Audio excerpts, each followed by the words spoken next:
Tidak ada antara perempuan dan laki-laki itu tidak ada yang lebih tinggi atau lebih rendah. Itu kan bagus kan, kesetaraan. Ya laki-laki juga harus menghormati perempuan gitu. Perempuan juga mesti harus mengerti posisinya untuk menghormati laki-laki. Ini kan bagus. Secara sosial ya. Bagian-bagian yang tidak setuju karena itu membawa agama. Nah, ini yang coba kita kesampingkan, Pak Ben. Tapi kalau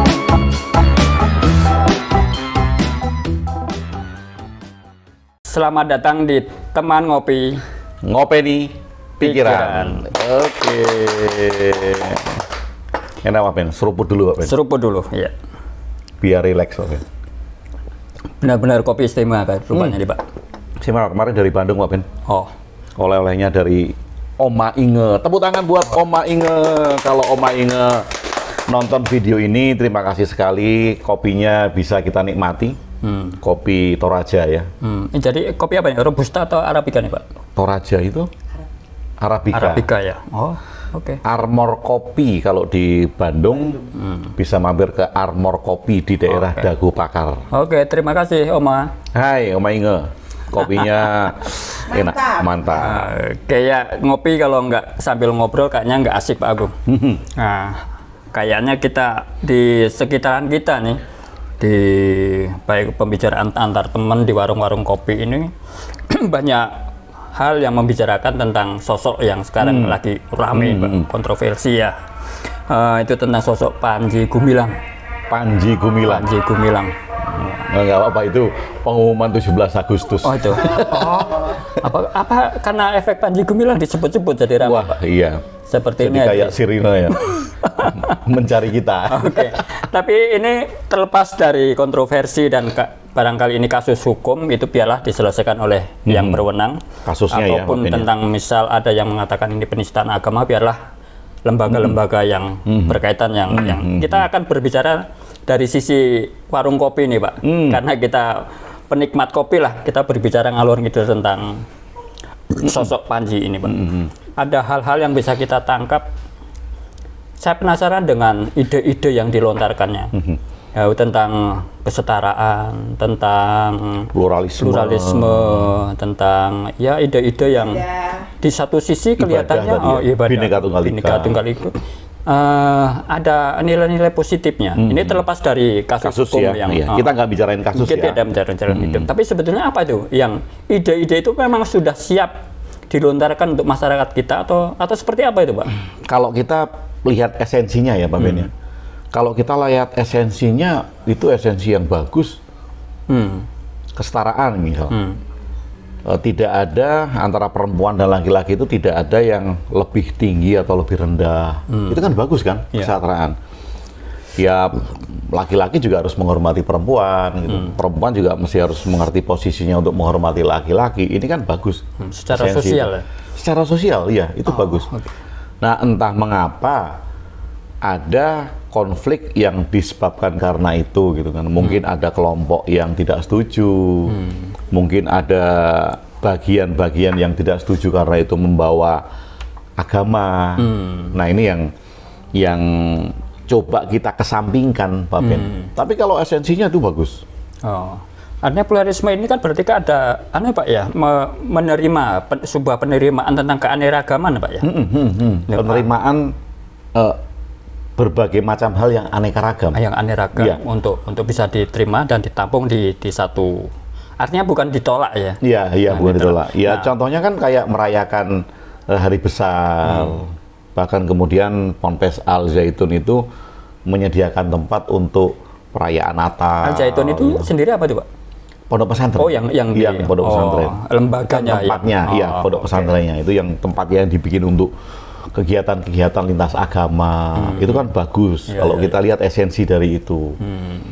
Tapi dari sisi bahasa mungkin yang saya tangkap kenapa terjadi kontroversi karena di masyarakat secara bahasa nih, Pak. Ada yang menyatakan, ayo kita bersatu. Artinya bersatu itu kan menyatukan semua ide. Yang mungkin dalam hal ini mungkin dimaknai sebagai sebuah keseragaman. Sementara si Om Panji ini sepertinya keanekaragaman. Nah, mungkin ini yang menjadikan ini, Pak, Kalau atau seperti apa? betul, kembali lagi ya seperti yang pernah kita bicarakan di segmen-segmen berikutnya, bahwa yang penting ini kan literasi. Kan? Kalau di dalam hal ini adalah literasi agama, literasi budaya, kemudian literasi sosial. Gitu. Nah, selama orang-orang itu tidak bisa membedakan atau memisahkan ya, bukan membedakan, tapi memisahkan bahwa di dalam agama itu ada 3 hal, ada ajaran, ada budaya, dan ada teologi. Nah, itu akan sangat susah untuk menerima hal-hal seperti ini. Yang kita bicarakan apa gitu, ajarannya, kemudian budayanya, atau konsep teologinya. Nah, ini kan susah selama literasi itu tidak kita cerdaskan. Artinya sebetulnya ada kewajiban dari masyarakat untuk ini Pak ya, untuk memahami itu tentang. Jadi tidak hanya dengan satu bungkus, di situ disebutkan dalam tanda kutip agama, tapi bahwa agama itu sendiri memuat unsur-unsur teologi, unsur-unsur ajaran, budaya. Gitu, Ini wajib dipahami atau sebetulnya kalau dibilang wajib nanti paksaan ya. Kalau ada wajib ya nggak wajib dihukum. Nah, kan seyogyanya gitu ya, atau semestinya hal itu kita pahami agar kita bisa memberikan nilai-nilai tentang keanekaragaman tadi. Nah, misalnya kayak perbedaan pakaian, kan itu budaya kan? Di mana kemudian esensi dari pemikiran Panji Gumilang ini bahwa tidak harus memakai pakaian dengan budaya yang sama, misalnya gitu.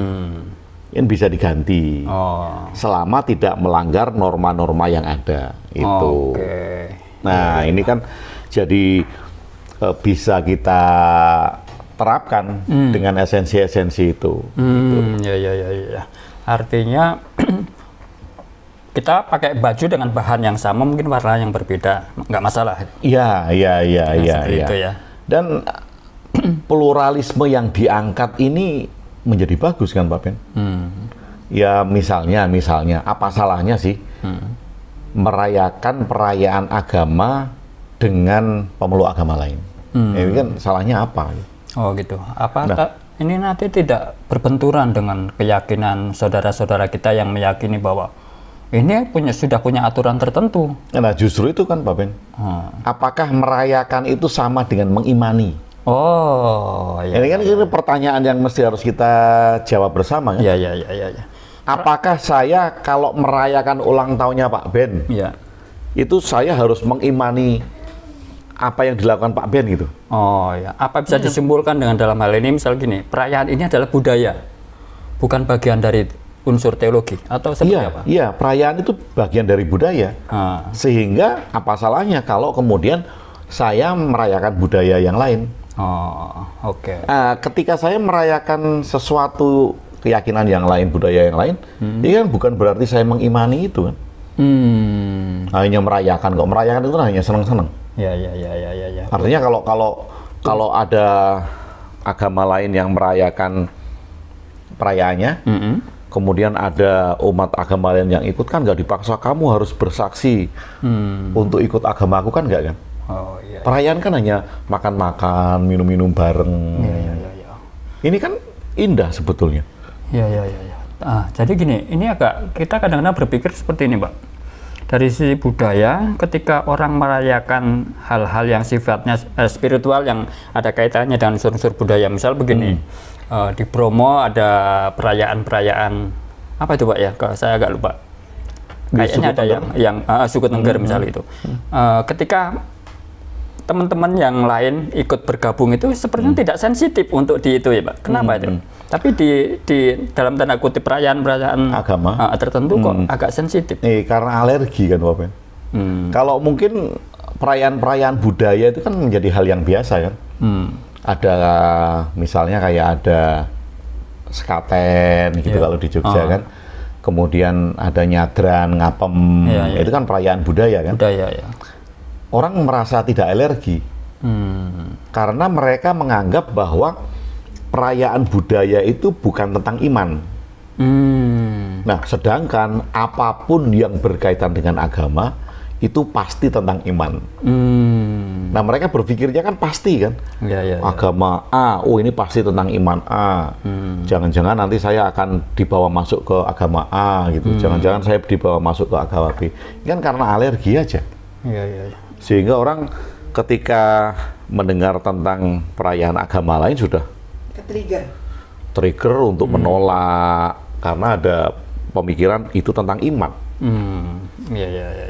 Nah, padahal sama. Kalau sama, kenapa nggak kita shifting? Artinya sama aja. Saya merayakan perayaan budaya lokal dengan saya merayakan perayaan agama, kan harusnya sama. Orang namanya perayaan kok. Nah, kalau emang seperti ini, apakah ini sebuah kasus? Ini kalau kita sebut hasil pemikiran pengelolaan tentang sekaten yang tadi Pak Agung bicarakan tadi itu, kalau saya pernah dengar itu sekaten itu juga awalnya dari Sahadatain. Jadi artinya di situ ada unsur agama, tapi ternyata dikemas dengan budaya dan itu lebih mudah untuk diterima ya.